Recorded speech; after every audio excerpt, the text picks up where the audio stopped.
The last bit I'll talk about on the data question is the mere fact that the collaborative nature of Africa is what we need to leverage on.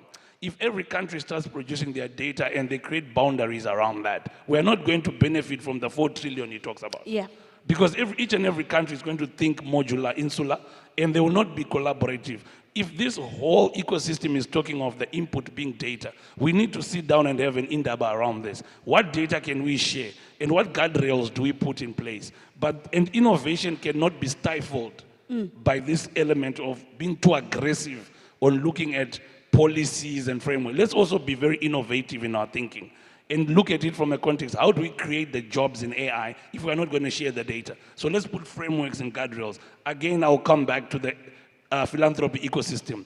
The people who are going to educate most of the people in our communities, in our schools, our children, our grandmothers, are going to be the civic organizations. They're going to be the NGOs. They have a relationship. But let's add this AI conversation to the relationship the civic society has with the ecosystem. Fantastic.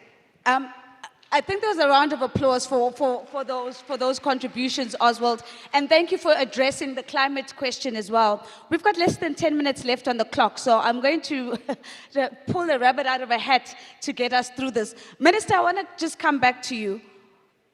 One of the things, one of the shots fired by Oswald is this idea that it can't just be a conversation about policy and regulation. It has to be policy and regulation in the context of innovation and what we're trying to achieve.